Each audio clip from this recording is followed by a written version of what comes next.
All right, welcome back to Cryptocurrency 101 Volume 3. Today we're going to just go over some quick portions on our wallets. One wallet, Trust Wallet, the other one's MetaMask. They're both similar, just different user interfaces. I'm going to show you what Trust Wallet looks like. Also going to go over DeFi, which is decentralized, which is pretty much the foundation of cryptocurrency. We're going to go over that as well for you. All right, so Trust Wallet, for instance, you can see it's in the Play Store, it's in the Apple Store, it's in every store. You download it, of course. After you download it, it looks like this when you open it up. You would have your pricing at the top, which, it's mass, of course, for the video. You have your wallet. These are some of your whatever coins you put in there. See, like this one's called WAGME. It give you the pricing on the top right currently. You see it's 401.982. That's what it is right now. Next to that, it'll tell you the percentage if it's going up or down, or if it's stagnant. Right now, it's stagnant. On the bottom, it'll show you your last transaction. You'll see the swap. It'll show you what transaction it was. The recipient is the wallet it was sent to, which is my wallet. The top one that says BNB. It's on the Binance network, which is how the coin is set up through. So you have either set up through Binance or you have it set up through Ethereum. That'll probably change in the future, but right now that's how most coins are set up. This one's through Binance, so you would have to purchase some Binance, which is at the top, the WBNB, to purchase some WAGME, and you would do that through PancakeSwap, which I'll show you in a minute. Down there shows you the date it was transferred, the status, you show completed. The recipient, again, is your my wallet address. The network fee is how much it costs to transfer at the time. It depends on the day, time of day, and also how the market is. The transfer fee is usually real cheap, like right now, or it could be pretty high. All right, so if you go back, you see some of the coins I have in this wallet here. You see this one, like for instance, Ethereum. As you see on the top left, it says ERC20. That is a Ethereum network. ERC20, that's what the base is on the back on the coin is under, which is Ethereum. Same thing, you see the last transactions in the bottom.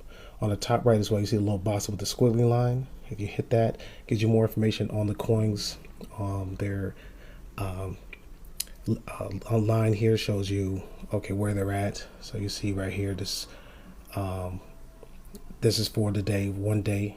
You have 1 hour, you have 1 week, you have 1 month, you have a year, you have all the transactions. All the scale on how it's going on this chart. So the hour chart, you see, it gives you the time as you go across it. And, at 10 o'clock, it was at 595. Right now, about 10:30 or so, 10:30 last night is about 5.9. So it gives you, different portions there. You could add alerts, toggling the button there. Gives you some basic information, the market cap, the volume, circulating supply, total supply, etc. Then if you hit view on CoinMarketCap, it'll take you to CoinMarketCap, where we were the last volume too, and it gives you more information there.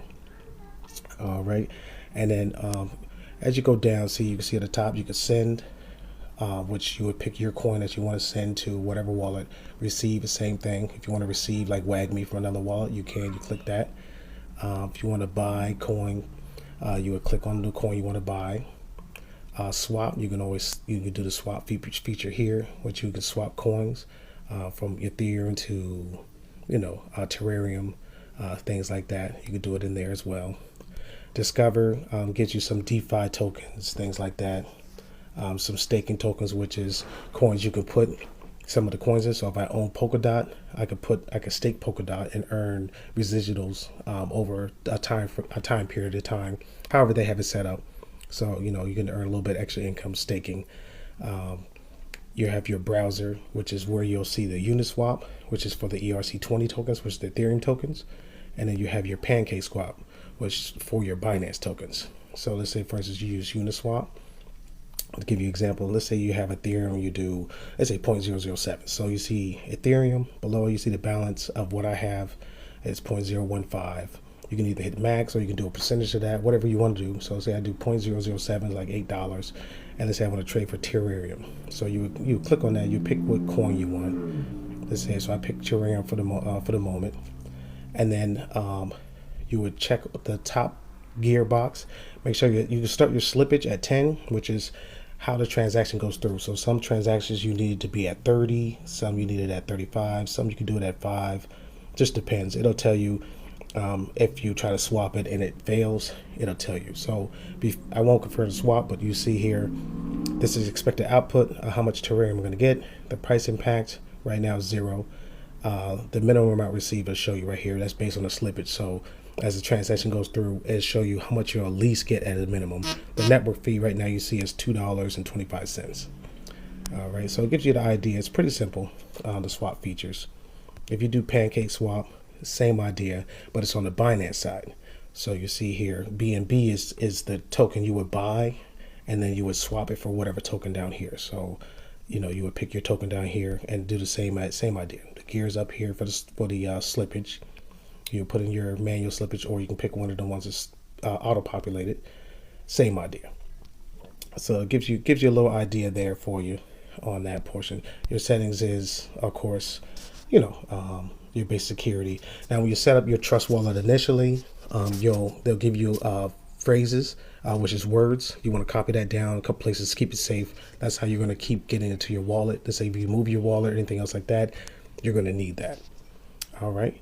Now the DeFi, again, which is what that is. Let's go over what DeFi is. So DeFi, for instance, you see it's decentralized finance, a financial technology that provides banking services without intervention from traditional banks.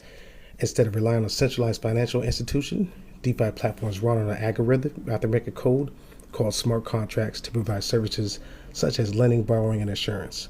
So it gives you an idea. So the difference between like that and traditional banks, consider, for example, on how decentralized finance functions differently from centralized institutions. So I'll give you an example. So when Bob goes to the grocery store, you use your debit card to pay for the bills. This seemingly simple payment process requires multiple steps, though. First, a merchant forwards a request to an acquiring bank, so it says request to Chase. The bank then forwards it to the card network, which requests payment from Bob's bank account. The money is then debited and transferred to the merchant's account. Since each intermediate charges are in service fees, financial institutions become costly for the merchant. DeFi aims to bring down the transaction costs by facilitating a direct peer-to-peer payment system without involving any traditional bank institutions. A peer-to-peer network can also reduce friction points for people applying for loans or buying insurance. Users don't need to visit their local bank branch to submit a loan application and wait for approval. Instead of relying on their credit score and paying hefty service fees, they can pay collateral and borrow money instantly.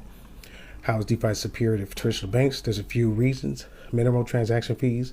In the absence of financial institutions, DeFi participants don't need to pay high fees for complex financial transactions.